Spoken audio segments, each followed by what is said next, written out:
Oh, I guess if I were to unmute myself, then you all could actually hear me, right? Happy Thankful Thursday to everybody. Welcome to my channel called Carmellita. I'm Carmellita Turner, the realest realtor you know. And let me tell you, I've had a long day, but I am excited to be here with you. Wait a minute, she cute. I showed up in a little pop of color for you guys. So even on long days, I'm always excited to be here on Realtors Roundtable. One of our co-hosts is out exercising their citizens' right to vote. And then the other one will probably, this is like Mr. Rogers' neighborhood over here. It's like, look, we pop in and out as we can, but it is always with one purpose, which is to bring vital information. And let me just say, I want to give a special shout out to Melon, which is the app that I am using to be here with you today. I had the best meeting with one of the creators of the actual software. And let me tell you something that I love more than anything is good customer service. That is so important. They taught me a lot of things, helped me out with a lot of stuff. So hello to everybody. Give me a hi there in the chat. Please let me know if you can see and hear me okay, so that I will know that my efforts are not in vain. And then we're going to hop right into our topic for today, because I have a lot of wonderful information here. As you can see, I said it in the preview, we're going to talk about all the hubbub that you may have been hearing or seeing on the news, hearing a lot of different experts talk about in reference to the housing crash that everyone wants to have this conversation about. So I just want to make sure we're having the conversation here today. And let me just say, look, I'm going to apologize in advance for any additional noise that you may hear, because sometimes as we move around in our locations and what we're doing in the course of the day, we do what we have to do to make sure that we are showing up on platforms where we need to be. And so we don't let that stop us at all. So let me just make sure, I need to excuse me for the background noise. Can you hear me? Can you just give me a yes or a hello or something like, dang, y'all, can I get some energy in here? I need a little energy here. Can you hear me okay? If you just give me a Y, thumbs up, just something so that I can make sure that everyone is good to go on your end, and that you are able to see and hear me okay. And we're going to get started talking about the report that coveted report that everyone always waits to have released from JP Morgan Chase and Company every year. Hey, thank you so much. I'm glad you can hear me. Hey, Gina. I love when folks at least give me some feedback so I can make sure I'm not doing this whole segment and no one hears me. All right, so let me first start off by saying that I don't know, obviously, for many of you, you may not follow, educate, read about, hear about a lot of the reports that those of us in real estate read, educate ourselves on all the time. I literally have been in classes all this week. I have more classes next week. I have classes I need to take over the weekend. And so, but that is because, the laws and the information, it always changes in real estate. It changes every quarter, to be exact. And one of the things that we make sure that we're doing is staying at those tables, staying in the know, staying up on the information, so that we're able to not only infuse that in our business practices, but bring it to you firsthand. So today, we're going to get right into it. And let me just say, a lot of the information and articles that I will reference today after the broadcast will be in the description of this video, because my prayer is that you guys will always come back, rewatch the video. Sharing is caring. Share it with others. That helps people find our platform.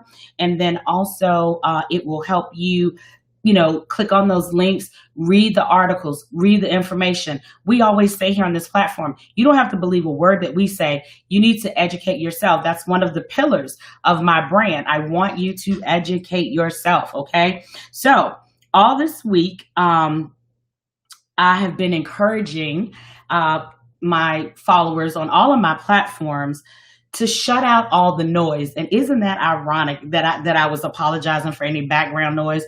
But sometimes we have to work very, very hard to shut out all the noise.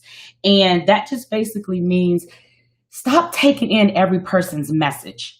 Stop taking in everybody's agenda, everybody's talking points, right? And just slow down for a minute and be quiet. Just slow down and be quiet. Give yourself a minute to process all the information that you've taken in, or to read something that is going to give you some more perspective or insight on something. We're hearing things about elections. We're hearing things about Ice Cube's black contract. I mean, America's contract with Black America. Everybody's black agenda. We're hearing about tangibles. We're hearing about cut the check. We're hearing like everywhere. I don't care what the issue. We're hearing about so many things, right? So much noise, so many messages. But that is the second pillar of the Call Carmellita brand. It is to educate yourself. However, many times you've got to slow down to do that. Being busy for the sake of being busy doesn't help you. It doesn't help you filter out information as you are taking it in. Hey, Carl, so glad to see you. I love when my folks show up. I really appreciate all of you all for supporting. So you definitely want to make sure that you're able to turn, just tune down all the noise. Okay, so how have you guys been tuning out the noise? I'm curious. You can drop it here in the chat. How have you been tuning out the noise? How have you been slowing down, closing off all these messages? Hopefully you've been taking your moringa powder, moringamagic.net. Shout out to you, Carl, so that you're able to feed your body, which also feeds your brain cells, which gives you that energy to go out into nature and take a walk. I know for me, 2 times this week already, I have had to drive down by the water. Water for me is soothing. I don't know if that's because both of my parents were in the Navy. I don't know. I've always just been a water baby. So water is very tranquil for me. And water, has its proven effects as far as tranquility is concerned. So a lot of people like to sit by the water, watch the sunset or rise by the water. And I'm lucky and blessed because in this area, we have a lot of bodies of water where I can do that. I don't think that I would ever live anywhere where there wasn't easy access to water. But I do want to hear, and whether you drop it now, drop it later, please let me know, what have you been doing? What practices have you been implementing to kind of turn down the noise? I mean, some days, it's just so many messages. I'm like, you know what? I need to invest in cannabis or some edibles or something, because it seems like that's where everybody's going to. Not that I'm advocating one thing over the other. What people do legally in their own state is up to them, but their stocks have been looking pretty good. So another loud message that everybody seems to be talking about, of course, is this unavoidable market crash. That's all everybody wants to talk about. I was even in a class today. Let me just say thank you, ancestors. Thank you, Lord. I came into real estate after multiple decades in education. So I'm not really like a traditional realtor in the sense that my mindset is very different. And I noticed that very early on when I came into the profession, that I don't really think like traditional realtors, because I haven't, I did other things. I didn't only do real estate. Not that that makes one better or one worse. That's not what I'm saying. It just means that I kind of see things a little differently, right? So today in this particular class, the folks that were in the class were talking about, oh yeah, things are starting to feel like 2008, 2007, oh no, oh, doom and gloom. And I'm just sitting there thinking like, yo, if y'all have been in the industry this long, what did you learn from the last time? I'm saying. I'm just curious, right? Like, what did y'all learn from the last time? Were there no messages, no key takeaways that anyone gained from the last time? And let me just say, this is why I say to people that education is important, because when you educate yourself on what to look for, what indicators to actually watch, and to really know who to pay attention to, then you know how to move. Let me say that again. When you educate yourself on what it is you really should be measuring and watching and who you should be watching, then that'll let you know how to move. Because the same people that were moving back then that are now billionaires today, you heard what I said, those are the same types of people you need to be watching today. Because trust me, they're not worried about any crash, any looming doom and gloom. And I'm about to tell you why. Okay, so one of the things that I say all the time is that data, I love data. I love research. I love numbers. I love it. And I know that data can say what I want it to say. Y'all didn't know that, did you? Guess what? Data can say what you want it to say, because data is all about how we interpret it, right? And a lot of times I need to interpret data when I have turned down all the noise, when I've kind of blocked out all the messages. Data and numbers are pure, just like science. There's nothing there's no denying it. It's pure, right? There's nothing that can taint it. So that is why turning down the noise is important. Carl says that he's turned down the noise by working on his path, relying on God. Absolutely. He says that the home prices in California are insane. I'm going to touch on that, Carl. I'm glad you said that. I'm glad he shared that. And I'm glad that we have folks on from all over the country. I'm going to tell you why that matters. He said a market crash in Cali may still happen, but be affordable for the average person. That is true. That is true, because even in nature, right? Nature has a way of purging itself for a reason. And it purges itself to equalize itself. Okay. And again, this is science. Look it up. You don't have to trust the Realest Realtor. You can look it up. Just like trees, they shed leaves, they shed limbs, they shed. Why? Because then they come back bigger and better and brighter and beautiful. So yeah, there are times where things will shed so that it can build stronger and even better. So just keep that in mind. But data will of course say what we want it to say. And a lot of data out here is kind of making it seem like there are all these storm clouds coming. And I know many people may have, and if you haven't, I'll drop the article here on this video, may have seen the article from the Federal Reserve out of St. Louis, right? And oh my gosh, that whole article, although a very fair article, I will say, because again, it's the Federal Reserve, but I want you to always ask yourself, who controls the messaging and what is their position in the world? What'd you say, Realest Realtor? Who controls the messaging and what is their position in the world? Just something to think about all the time, okay? So in that particular article from the St. Louis Federal Reserve, they were just talking about a lot of different key indicators about this market and what we should really be aware of, things that are going on, right? However, let me tell you what they did say. They say that all home sales are up 9%. Okay. But they went on to say that 2 million people are over 90 days delinquent on their mortgages, right? And 30% of renters are not paying timely rent. Yeah, okay. Those numbers, I dare say, are probably very accurate. I don't dispute those numbers at all. I will challenge by saying those numbers can be very misleading. And let me tell you why. When you say that 2 million people, maybe a little over 2 million people by now, I'm not sure. When you say a little bit over 2 million people are 90 days delinquent, it's not helpful in the sense that 6% of all mortgages right now are in forbearance. So what does that mean, Carmellita? Well, I'll tell you. When a mortgage has gone into forbearance, it means that the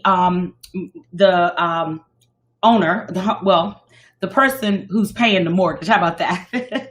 They are able to put that loan in forbearance. That means they can pause. They can push the pause button on the payments for 180 days. And what happens is, okay, at the end of that forbearance, then you have to go back into your normal cycle or whatever you negotiate. Those things are negotiable, by the way. If you didn't know, you can negotiate on a forbearance, you can. And many times that's put on the back of the loan. Let me also tell you something about forbearance. A lot of people don't know. If you want a forbearance for a whole year, you can get a forbearance for a whole year. You know what you have to do it? Ask for it. Let me say that again. So and when I say a whole year, okay, I'm sorry, it's 360 days. Go figure. You want a forbearance or need a forbearance for 360 days? Ask for it. That's how you get it. And many times people don't even know that. So they don't even know they can ask for this forbearance. Now, am I saying to do that? I'm not saying that a forbearance would be the first thing that I would go for, especially if there are other things you can negotiate or other ways to avoid it. But I am saying, because God knows we've had a lot of people that have been economically challenged during this time of COVID. So yeah, if you need it, by golly gee darn, ask for it. Okay. And you can have up to 360 days. So when you tell me that 2 million people are 90 days delinquent, well, duh, they're in forbearance. So at some point in that 180 days, you're gonna show as 90 days delinquent. And let me tell you what the wonderful Mortgage Bankers Association of America is requiring. That even if you were someone struggling, stressed out, full of anxiety, you've had to ask for this forbearance to keep your family afloat, to keep that, because we all know many people, in America live paycheck to paycheck. They are literally one paycheck away from disaster, right? And so you've asked for this forbearance, but the Banking Association requires, here we go. They require that even if you're in forbearance, even if you've kind of been given this little baby umbrella of protection, that the credit reporting agencies, which is also a private, separate, independent, privately owned and run entity. See how these people, see how that, hold up, you see how that, wait a minute. You see how those puzzle pieces come together? The Banking Association has required that they report you as 90 days delinquent. Yeah, where they do that at. But anyway, okay. So of course you're going to show up as 90 days delinquent. So that's why I said that's a little bit misleading as far as that is concerned. So the other interesting thing is that, even even if you are reported as 90 days delinquent, and you're utilizing this forbearance to kind of hold yourself together, and these are some of the things that we teach in our home buyers class. You can fix your credit, and actually you can fix it pretty quick. Not a tip that I'll share here because I teach it in my classes, but you're more than welcome to take one of my courses and you will understand exactly what that looks like and how to do that.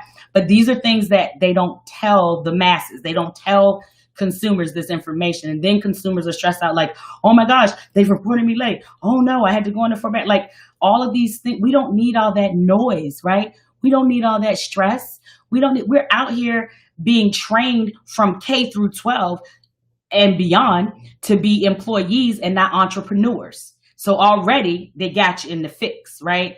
And then it snowballs from there. Oh, you got to go to college, all of that. Oh, you got to get a house, all of that. Oh, you need a new car, all of that. Oh, you need 1.5 children. I don't even know how you have kids, but I'm just saying. So when we get caught up in those cycles, that's why we were laughing today in one of our meetings, and I said, we're not just realtors, right? We are people that live life with our clients. We are psychologists. We are people we are listening ear. We are crying shoulder, because there's a lot of stress and emotion tied into owning more doors. But I promise you, it is so worth it. And I'm going to show you why and how. So those types of statistics, although, on face value, they're very accurate, but you got to be able to disaggregate what they're really telling you, okay? So you might hear people, and I'm glad Carl mentioned California, talking about recessions happen in major markets first. So when they talk about major markets, they're talking about Seattle, they're talking about New York, they're talking about LA, they're talking about those those are called first tier markets, right? And so they're saying, hey, really pay attention to these first tier markets, because like Carl said, when things like this start happening, then you see those first tier prices going down, right? So here's the funny part though. Right now, we don't have a high supply of inventory, okay? And so a lot of what you start to see that you think may be a precursor to a recession or things like that may not necessarily be as they appear to be. The prices are not coming down. They're not drastically, because let me tell you what's happening. We have low interest rates. We have low inventory. Come on, y'all took economics in college and in high school, Econ 101. You pay attention to supply and demand.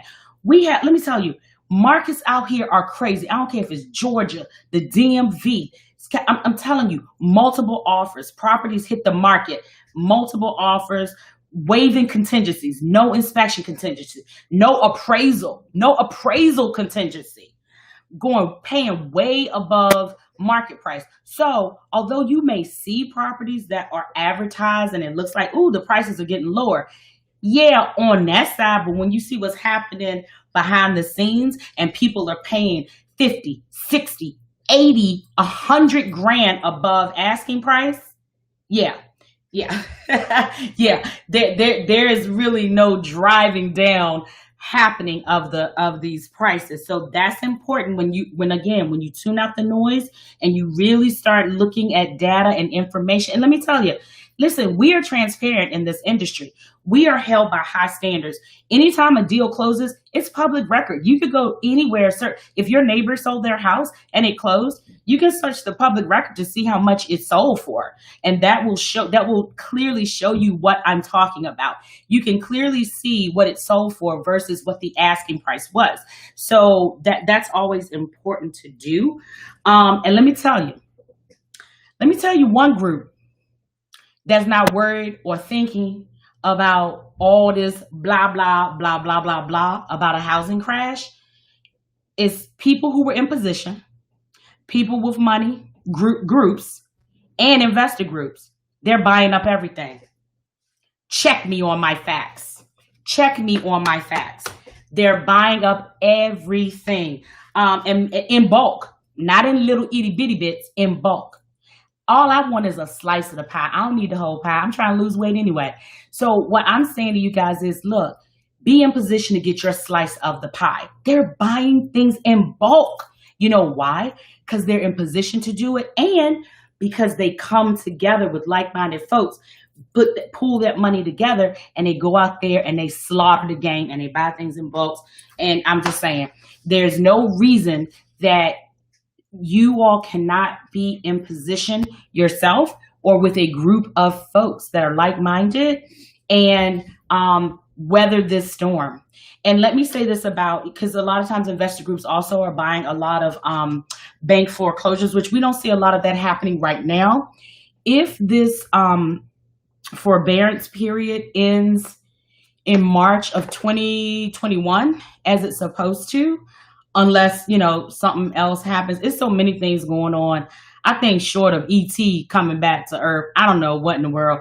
We'll just have to see what some of these laws do or what happens with some of these laws. But I never want to see people hurt. I don't want to see families kicked out. I don't want to see people not having somewhere to go. That's not ever my heart's desire.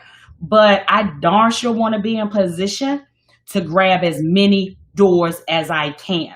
So that means I want to be in position for the types of foreclosures where people just say, you know what, we just want to walk away. We want to get, a one-time payment or something. And we just want to walk away, go live in, on a beach somewhere or go to, you understand there are situations like that where, people can, happily kind of walk away from properties. And that's, so that, of course, again, I want to clearly say we don't ever want people being hurt, but that's my pillar 3 for the CallCarmellita brand. Own as many doors as you can. I'm doing a series next week. First of all, I'm excited about next week. We're doing a whole fun series on haunted houses, murder houses, all types of stuff, but also on many of the ethics not requirements, but ethics standards that realtors operate on. And one of the things in our preamble that always gets me in the gut, it says, under all things is earth. I had to pause on that one. Under all things is earth. If y'all knew how much every time I say that, that makes me so inspired.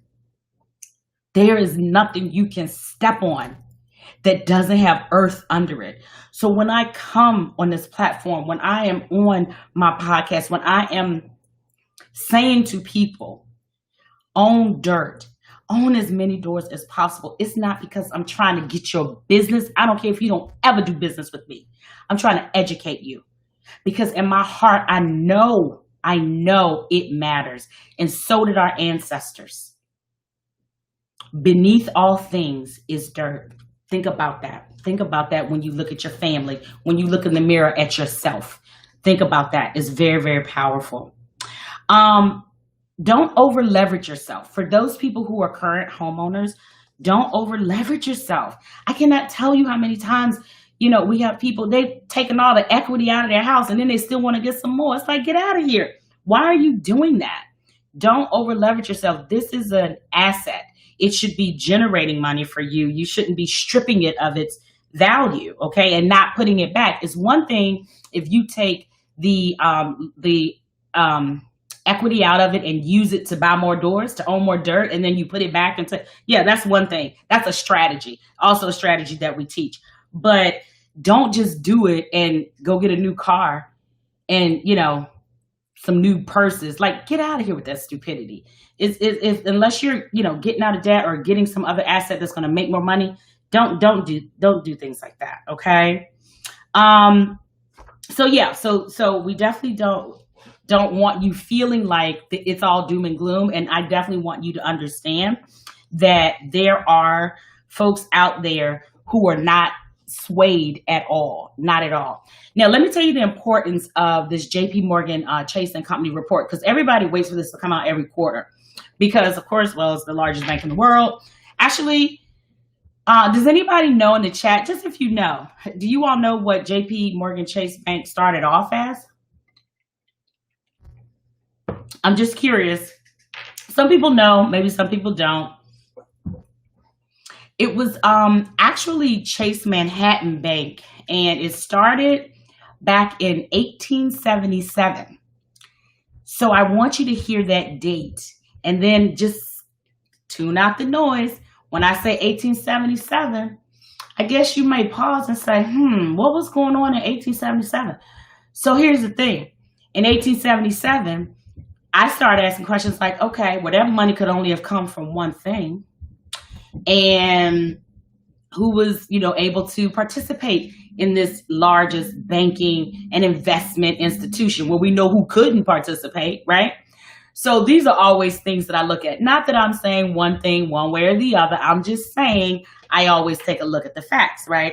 So this coveted report that they put out every quarter is really a good indicator of kind of what's happening in the financial arena. So let me just give you a couple of key points. You see, I got my little highlights and my notes. And like I said, I'll also link this report as well, so you can read it yourself. It's only about 4 pages, but it's a lot of blah, blah, blah, blah, blah, blah, blah. I kind of just get to the good part. So reported revenue of $29.1 billion, managed revenue of $29.9 billion. So yeah, they moving a lot of guap. Okay. Average loans were up 1%. Check it. Average deposits were up 30%. Really? People doing all this depositing? Okay, that's interesting. I wonder what that's all about. Oh, wait, maybe because we're in a pandemic and people are nervous or, I don't know, thinking they should hoard their money. Folks, money is not real. It's really made up of cotton. I mean, hate to bust your bubble.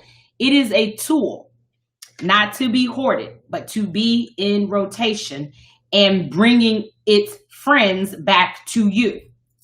Money is a wealth building tool, right? So you want to send your money out into the atmosphere and have it bring back millions of its friends with it to you. And then you just keep repeating that cycle. I mean, I'm just saying. So, but in this instance, their deposits were up 30%. Well, of course, what do banks do? Well, we already know they are a financial management bank, largest bank, and investment. So you mean to tell me banks take our money and make money on our money and then give us these small returns and interest rate, but they done made big money on our money. And then we also have fees and yeah, that's how that works. That's how that works. So that's why your money should be working for you. Okay. Gross investment banking revenue for them of 840 million. That was up 20% from the last quarter. Average loans were up 5%. This is under commercial banking. Average deposits up 44%. Still nothing about, the huge decline or things of that nature. But let me tell you where it gets funny. See, this is where I like to go, where the data is disaggregated. And what they do under consumer and community banking, they break it down by categories, right? So they talk about consumer and business banking, home lending, card and auto, right? And then they have this thing called provisions for credit loss. So one of the things that banks have to do is they have this holdback money, right? So that if the bottom falls out, if something goes wrong, they have this reserve. See, that's something else people didn't realize as well. These banks have holdback money, but this holdback money, they don't pay it to you. I mean, did you know that part? They pay it to themselves. Oh, you ain't know? Oh, that's right. You probably got confused because the government bailed out the banks, even though they had holdback money that they then paid to themselves. Oh, you ain't know? Oh, okay. Well, I'm just sharing. You can look up all the facts yourself. I'm only here to present some information. What you do with it is on you. Yeah, that's why your money should be in rotation. That's why you should own more doors than, or however many you desire. That's why underneath all things, there's dirt. Okay? Now, in home lending for the third quarter, they had a net revenue of $1.7 billion with a B dollars. Home lending. That was up, not down. That was up, not down. That was up, not down. You heard me say that right. That was up 17%. And it was driven by higher production margins. Well, yeah, the production margins were higher because guess what? The interest is lower. So when I said what lesson was learned from 08, from 07, from 06, what was the Federal Reserve doing all that time? They were fornicating with the interest. Yeah, you know why? Because they got a magic wand and they can do that. They can do whatever they want to do. Oh, you didn't know that? Oh, okay. Well, I'm just saying. I'm just sharing. I'm just out here sharing, right? And on top of that, not only when you look at those times and at the housing market, make sure that you are historically looking at every single thing that was going on during that time. Internationally, here in our own country, politically, in other arenas. Oh, yeah, it all ties in, okay? Now, so according to this, they're good in the housing arena. Everything seemed to be okay there. Even now, they have this category, card and auto, credit card and automobiles. And I thought for sure, automobiles, I was like, oh yeah, that's going to be a problem. Card and auto net revenue was $5.5 billion. So, okay, I'm sorry. I'm sorry, excuse me, y'all. $1.7 billion in the housing. Okay, $1.7 billion. Write that down if you can't remember. Card and auto, $5.5 billion. And I was like, wait, how fast? Are we buying those many cars? But check it. Even at $5.5 billion, that was down 4%. Jiminy crickets. Down 4% from what it was. Who buying all these cars? Well, guess what? It's not about the cars. I said, ooh, they some slick somebodies. Even though credit card, auto, those are the same types of money, same types of loans. So I could see how they lump them in that same category. But guess what happens? When you disaggregate it out, the impact in that arena wasn't from the automobile industry. It was from the largest debt producing area in this nation, credit card debt. Credit card debt is where the problem comes in, not in the housing market, as you can clearly read from the report, but in the credit card arena. The amount of credit card debt would just blow your mind. It says it was driven lower by credit card net interest income on lower balances, partially offset by the lower card acquisition costs and higher card annual fees. Did you hear partially offset? Did you hear that? Do you hear what they do? They'll give you a lower cost to get the credit card, then they go hit you with a higher annual fee. Lower to get you, I done got you, and then they hit you with a higher fee. I'm trying to tell you, I can't make this stuff up if I wanted to. Because that's why I like data. That's why I like data. Because it's very straightforward. I couldn't make it up if I wanted to. And even of that, they have a provision for losses, right? And in this particular quarter, they held back $794 million. But the quarter prior, second quarter of 2020, they had held back like that more than that was down 17 million. So they held back 17 million more second quarter. So basically, is there a possibility that housing situations can become worse? Yeah, there's always a possibility. There's a possibility I can walk out the door and get run over like by an ox. An ox. Yeah, I'm like, wait, oxen? No, an ox. Just one. I don't want a whole troop of oxen running me over, right? But I just say let's hold tight. Let's just hold off and wait and see what happens, because once you really look at the data, it kind of tells a different story. So tune out the noise. Don't let everybody's message get into your, cerebral area. Like, I'm not saying don't take information in. I take information in all the time, but I do like to filter the information. I do like to sit with it. I do like to read it over myself and really think about it to see, well, does this make sense? Well, what could explain this? What could cause this? Now, many times it takes me down a rabbit hole. So I'm not saying come down the rabbit hole with me, but I am saying definitely do a process that works for you. I'm a Virgo, so a lot of times we overanalyze everything. So I try not to do that. But when it matters, oh yeah, I analyze it because I want to make it easy for you to consume and to think about on your own.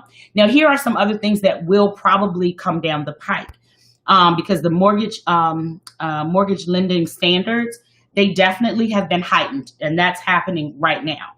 So yes, they are tightening those standards on mortgage lending, primarily probably because they are nervous. It has gotten stricter, especially with all these folks in forbearance. I almost felt like that should have been offset by all the people that have been, refinancing, things of that nature.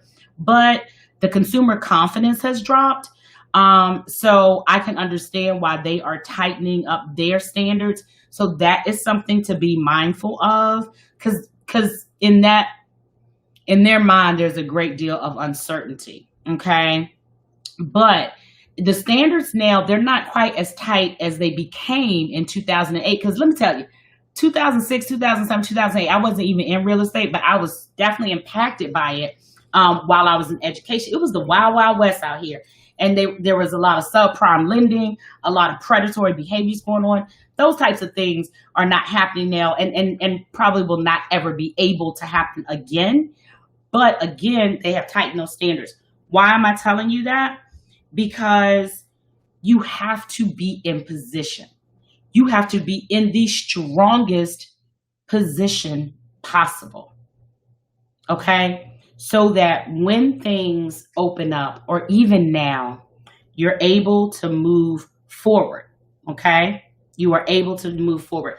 So I did want to tell you about the mortgage lending standards kind of tightening up.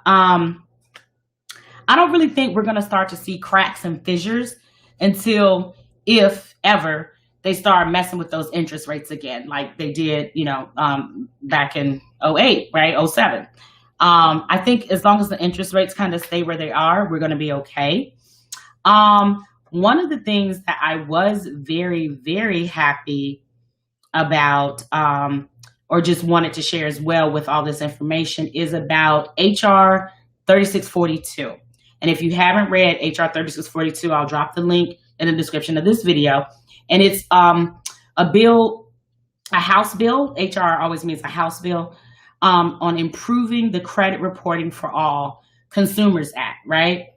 So let me just tell you some of the key points that I kind of like, and I really think you may want to read and kind of understand. For me, because they're in section 2. For me, right? Just some general findings, right? I just want to briefly touch on a couple areas, and then you can do with it what you will. Section D of section 2, letter D, it talks about consumer, because again, I keep telling you, 3 major credit reporting agencies: Equifax, TransUnion, and oh my gosh, Equifax, TransUnion. How am I drawing a blank right now? It's because I had a long day. I know my sister can drop it in the chat. Equifax, TransUnion. What is wrong with the Realest Realtor today? And I see it in my mind as clear as day. I'll let somebody drop it in the chat. Well, anyway, those are all private entities. Like if you want to start a credit reporting agency today, you can do so. It is legal to do that. Okay. And so in section D, it talks about the role that these credit reporting agencies play in the life of American consumers, right? And it says that, you know, they review the reports that people use to make major, not only credit decisions, but life decisions. Not just about buying homes, getting loans for college, getting credit cards, getting loans for cars, being hired for a job, being able to secure housing, to rent housing, right? Experian. That's, my gosh, what is wrong with me? Thank you, Gina. Experian. So these privately run and operated credit reporting agencies impact every aspect of your life. That's why you need to be in a strong position, right? But let me read something to you. Section 2, letter G says, the nationwide CRAs have failed to establish and follow reasonable procedures as required by existing law to establish the maximum level of accuracy of information contained on consumer reports. Given the repeated failures of these CRAs to comply with accuracy requirements on their own, legislation is intended to provide them with the detailed guidance improving the accuracy and completeness of the information. Hold the heck up. What you mean they have failed to establish reasonable procedure? How long these Bamas been in operation? How long have these people been impacting the major life outcomes of American consumers? Listen, I'm only here to report the information. I'm reading directly from the bill. You interpret it however you want to. Hey, I'm just the realest realtor bringing the facts. You heard what I said. They're privately owned, privately operated. Pretty much they self-govern, pretty much. They've been operating all this time without correcting what legislature had already pointed out to them was incorrect. Now they got to write a bill to fix the bill that already exists to still get these privately run and operated things that impact our lives in major ways to do the right thing. I'm just saying what I'm saying. So when you out here deciding who gets your vote or whatever it may be, who gets your support, you better know what you need some support on. I'm just saying. Section 2, letter H, here's something else. The presence of inaccurate or incomplete information on these reports can result in substantial financial and emotional harm to consumers. Credit reporting errors can lead to the loss of a new employment opportunity or a denial of a promotion in an existing job. It can stop someone from being able to access credit on favorable terms. I talked about this on the podcast, season 1. We've talked about this here on Realtors Roundtable. You pay more to borrow money than others who may have all things equal. I'm reading right here from HR 3642. Prevent a person from obtaining rental housing. Excuse me. I want you to hold on to your seat for this one. Or even trigger mental distress. Did you hear that? Or even trigger mental distress. Hey, I'm only reading from the bill. It's all in black and white. I don't ever make things up. And my sister's exactly right. Thank you for saying that too, because not only are these privately created and operated, they are for-profit agencies. So what does she mean by that? She means they always got the upsell. What's the upsell? Oh, come on, entrepreneurs. You know what I'm talking about. You might go visit the Experian or the TransUnion site or whatever. They want to give you, what's the new thing called? What is that thing? Experian Boost or something like that. Okay, well, it might be free on the front end, but they darn sure got an upsell off on the back end, right? They are for-profit agencies. So not only are these mofos reporting inaccurate information, but on top of that, they have no incentive to do the right thing, because we already have a law that exists that they're ignoring. So now we're going to create another law to fix the law they already ignore. I don't know how they do that. Where they do that at? I don't even understand. So I'm only reading the facts, y'all. I'm only reading the facts. So when you hear all this noise, ooh, oh hala, there's going to be a housing crash. Everything is bad. Everything. Let me tell you, get in that 700 plus club. I was watching something the other night. Oh, yesterday, this show with Whoopi Goldberg that I love called The Con. Dude got conned, unfortunately, but check it. You know why he got conned? Because he was like, yeah, because my credit score was 840. Boy, I bet she did find you. Had the credit score 840, homegirl conned him out of 100K. You know why? Because he could get any line of credit that he wanted. He could get any amount on the credit. He had an 840 credit score. The highest you can have is an 850.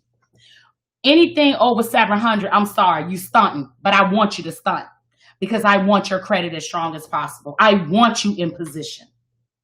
Y'all got to get ready. Stop listening to all this noise and pay attention to what's going on here. That's all I'm saying. I'm going to share one last thing. So now we see that with all this credit stuff, it triggers mental distress, right? Current industry practices, this is section I, letter I. Current industry practices impose an unfair burden. An unfair burden of proof on consumers trying to fix errors on their reports. All right, I'm done. I ain't got nothing else to say. Because y'all not listening. I'm just saying. Y'all don't want to hear. I don't think y'all want to hear the facts. They pose an undue burden of proof on you. Where we at? The court of law? I'm innocent until proven guilty. I got to prove to you. Yo, listen. Get in position. You don't know how to get in position? Call Carmellita. I have classes on it. I can work with you one-on-one. I don't know what to say. Other than I'm going to keep showing up. I'm going to keep doing what I do for all who want to receive this message. Y'all, it's 5:19. Where does the time go? I'm sorry. And Craig texted me. I'm sorry, Craig. Love you, Craig and Cleon. I hope I didn't forget to let him in the room. And if I did, y'all, I'm sorry. But yeah, you know how when I get into it, I just get into it. So yeah, I mean, like I said, I'll post these articles. I'll definitely post a link to the bill. Read it. Read it with your children, your significant other. Talk about it. And then think about how does it overlay your life? How does it impact you? Because listen, all of these things, trust me, impact all of us. When money goes here to bail this one out, as opposed to going to Social Security, I got a problem with that. When it's going here to do this, as opposed to giving everybody health care, I got a problem with that. I'm just saying, all I can do is bring the facts, and I love doing it, and I love you guys. Khadijah, hey, love, so glad that you were here. Thank you all for showing up. God, you know what this is for me always? It is always a thankful Thursday for me here on Realtors Roundtable, and we will be back next week bringing the facts. I'm glad to do it. And I definitely hope that you guys will have some time, just to really take a look at all that good stuff. So I am Carmellita Turner, the realest realtor. Folks, I make no apologies for who I am. I love all who love me. And for all the haters, well, you know me, I don't give a damn. Guys, have a wonderful day, and we will see you here.